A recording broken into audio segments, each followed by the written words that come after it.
Good morning. It's Monday morning. I wanted to share a video with my camera here in my office today. The last few days have been kind of taxing on this body of humiliation. I haven't felt the greatest. So you'll have to excuse me if I'm not so upbeat, but I'm going to share truth. So rejuvenation in spirit, not in soul. And this is what's important. Enduring to the end of this wicked eon. Enduring to the snatching away, I would rather say, for believers, because we're at that edge. We're at that edge now.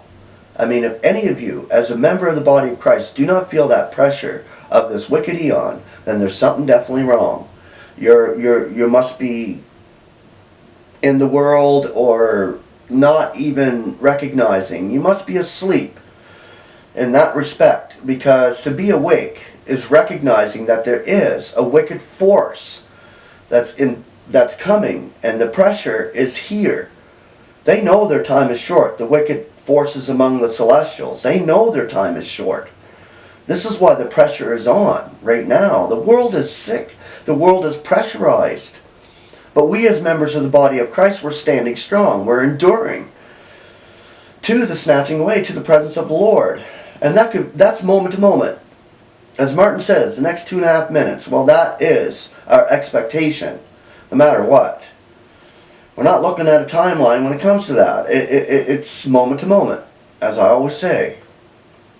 So thank you for joining me today, and I'm going into this because I'll just forego the concordant commentary today and maybe tomorrow, but I wanted to share this last beautiful chapter of this book, All in All, and it is titled All in All, and that's so awesome, man.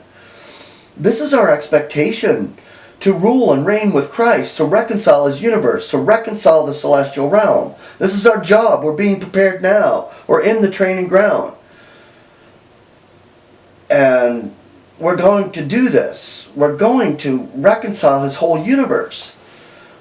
It's amazing. Alright, picture to yourself a perfect universe. Not a trace of sin or of transgression to eclipse the effulgence of God's love. Not an impulse of His affection, but receives an instant and thrilling response from every heart. What a marvelous harvest of the eons that will be. How potent the cross through which it comes. How glorious to God who purposed and perfected such a reconciliation. The trial of sin may well be borne exultantly if such a birth impends. Even the eons of suffering and anguish which now dim our eyes, when then prove to be the dark background upon which the glory of that perfect day shines brightest. To us a dreary day may drag its length so slowly to a close, toilsome years wear wearily away. But what are days or years? Yes, what are even the eons compared with an endless and unceasing eternity? All of the eons from the beginning to the consummation are but a brief moment, a passing cloud compared with that which lies beyond. But alas, if this is but a mirage, a dream, which is denied by the Word of God, which upon whom its fulfillment depends, why mock ourselves with it now, or embitter the bliss? Such surely will be the portion of all who are His favorites.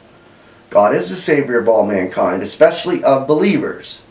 His favorites are now, which are being called out, the members of Christ's body. For if an eternity of happiness will blot out the sorrows of the ages, it is no less true that an eternity of suffering would infinitely transcend all the anguish which pails us now. Why even the tiniest tinge of sin, so rigidly confined that it cannot spread, would at length amount to more than all the sins of all the eons. It would work a worse woe from the mere immensity of its duration. But if instead a slight trace of sin and its consequent suffering, we imagine the sinner suffering the torment of the orthodox hell, with its unbearable bodily anguish, the pangs of consciousness, the taunts of fiends, 1 hour of which is more than all his earthly sorrows rolled into one. Lengthen this out to endlessness and season it with hopeless despair, and its horrors will be absolutely inconceivable.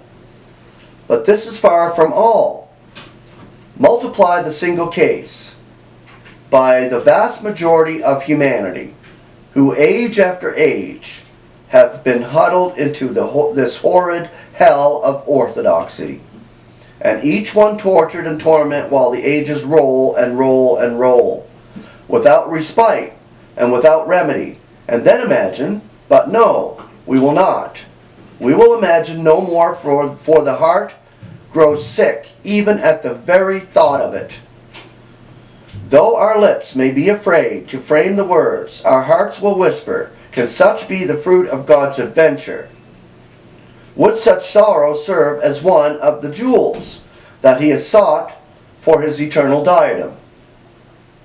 Is that the response for which he hungered, when he allowed, nay, when he purposed, that sin should estrange his creatures from himself?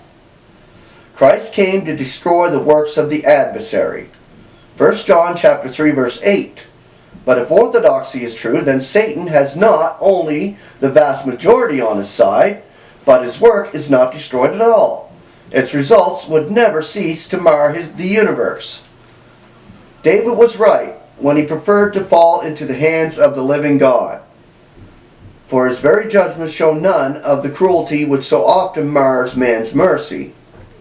But let us awake from the sickening nightmare of man's imaginings, and let us wing our spirits to God's glorious consummation.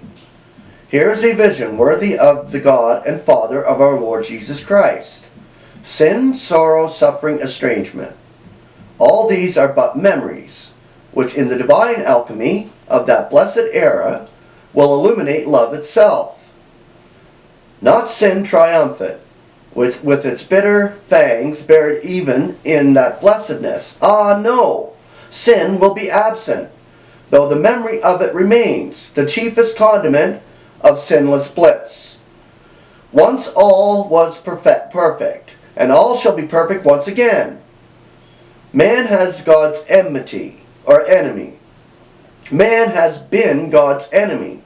Yet through this very enmity, he will draw all mankind far closer to himself than otherwise could have been.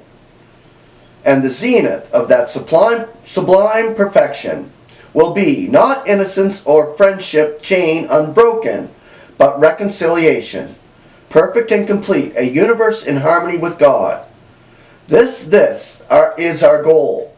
This, his grandest glory. Amazing stuff. Before the beginning, God was all in himself. Now he is all in Christ and the saints. In the consummation, he will be all in all. All in all. What an epitome is this of God's purpose. What a commandment of universal history. What a pledge of his perfection and the perfection of all his work. Alright, I'm going to continue with this tomorrow. Right to the very end of this chapter, when God is all in all. That is actually the pinnacle of Scripture. 1 Corinthians 15. That's the epitome right there. God being all in all. And that is the goal of the universe. And we're going to be there as reconcilers among the celestials. We're going to be there reconciling God's universe as members of Christ's body. Part of Him. Part of the body of Christ. Amazing truth. So He has chosen His favorites. And they are the members of the body of Christ. Especially of believers.